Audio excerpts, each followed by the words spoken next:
उसके बाद हम डिस्कस करेंगे फर्टिलाइजर। तो फर्टिलाइजर क्या है? फर्टिलाइजर एक केमिकल सब्सटेंसेस है कि जो फैक्ट्री में बनाए जाते हैं, और वो बहुत सारा न्यूट्रिएंट एलिमेंट उसमें होते हैं कि जो सॉल्युबल होते हैं पानी में, और वो आसानी से प्लांट को ग्रो करने के लिए मदद करेंगे। बट प्रॉब्लम ऐसी है कि आप जितने ज्यादा केमिकल फर्टिलाइजर यूज करेंगे उतनी ज्यादा लॉन्ग रन में सॉइल की फर्टिलिटी कम हो जाएगी, और सॉइल में आप उसके बाद कितना भी फर्टिलाइजर डालो उसके बाद उसमें अच्छा प्रोडक्शन नहीं आएगा।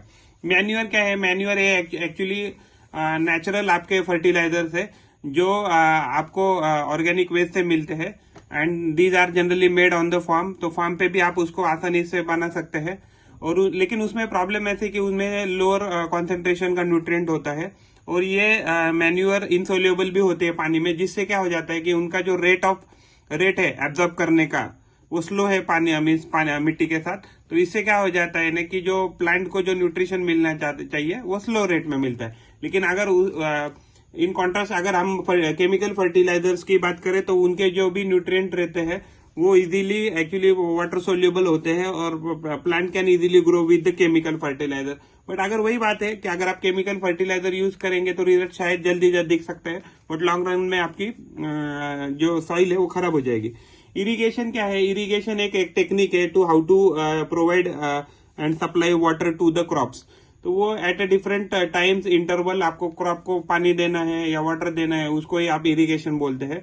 तो frequency will be depending upon कि सीजन कौन सा है, क्रॉप कौन सा है, एंड सॉइल कौन सा है। तो इरिगेशन करने के लिए अलग अलग आपके पास रिसोर्सेस है, जैसे वेल है, कुआं है, कैनल है, या रिवर्स है, नदियां है, डैम्स है, या पॉन्ड्स है, या लेक्स है। यहाँ से एक्चुअली बहुत सारे ऐसे रिसोर्सेस है कि जहाँ से आप पानी का यूटिलाइजेशन करके सप्लाई कर सकते हैं प्लांट को। वीट के बारे में एक्चुअली क्या, wheat is a kharif crop है। अगर आप wheat is not a kharif crop, तो ये क्या एक्चुअली रब्बी क्रॉप है। तो जब भी अगर आपने कोशिश की कि वीट को रेनी सीजन में लगाने के लिए, तो वीट के लिए क्या चाहिए? एक पर्टिकुलर सनलाइट चाहिए, पर्टिकुलर उसका न्यूट्रिएंट लेवल है, और पर्टिकुलर उसका एटमॉस्फेयर चाहिए।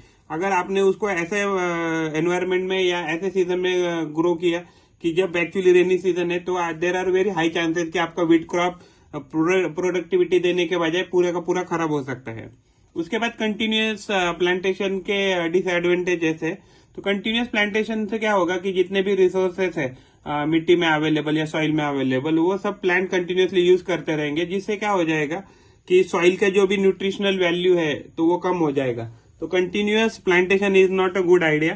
तो बहुत सारे फार्मर्स क्या करते हैं, कंटिन्यूस प्लांटेशन करने से पहले एक महीना, 2 महीना, कभी कभी पॉसिबल है तो 3 महीना प्लांट को सॉइल लैंड को खुला रखते हैं, उसमें कोई भी क्रॉप ग्रो नहीं करते। जिससे क्या होता है कि जो भी रिचनेस है सॉइल का, जो अलग अलग न्यूट्रिएंट है उसमें वापिस रिप्लेनिश हो जाते हैं, और उससे आप अच्छे से क्रॉप वापिस ग्रो कर सकते हैं। इधर एक्चुअली पॉइंट नंबर 18 में हमने प्रोसेस लिखे हैं जो भी हम इसमें फार्मिंग में करते हैं। तो सबसे पहला प्रोसेस है प्रिपरेशन ऑफ अ सॉइल, जिसको हम प्लोइंग या टिलिंग भी कहते हैं। उसके बाद आपको करना है सोइंग के बाद करना है यानी कि सीड लगाना है। उसके बाद इरिगेशन, यानी कि आपको हर इंटरवल के बाद आपको इरिगेशन देना है, पानी देना है, उसको इरिगेशन कहते हैं। उसके बाद मैन्यूरिंग, यानी कि जो भी आपका केमिकल फर्टिलाइजर है या नेचुरल फर्टिलाइजर है आप उसको उसमें डालना है। और उसके बाद अगर प्लांट जैसे ही ग्रो हो जाता है तो उसके साथ अगर कोई अनवांटेड चीजें ग्रो हुई है तो आपको उसको पुल आउट करना है, उसको वीडिंग कहते हैं। फिर उसके बाद हार्वेस्टिंग, जो भी क्रॉप जो रेडी हो गई है जो यूज कर सकते हैं उसको कटिंग क्रॉप को हम हार्वेस्टिंग कहते हैं। फिर उसके बाद भी बहुत सारी प्रोसेस है कि जो स्टोरेज है, फिर उसके बाद उसका प्रिपरेशन ऑफ द क्रॉप है। फिर ये इस सब प्रोसेस के बाद sending the final crop for the market to the market for the sale. उसके बाद हार्वेस्टर क्या है? हार्वेस्टर एक ऐसा मशीन है कि जो क्रॉप को कट करता है, उसको स्टोर करता है और उसको असेंबल करने की कोशिश करता है as we do it by manually. और विनोइंग इज द प्रोसेस क्या है? विनोइंग में क्या करते हैं हम? हस्क है तो हस्क को ग्रेन से सेपरेट करते हैं। तो विनोइंग के केस में हम क्या करते हैं? With the help of air we try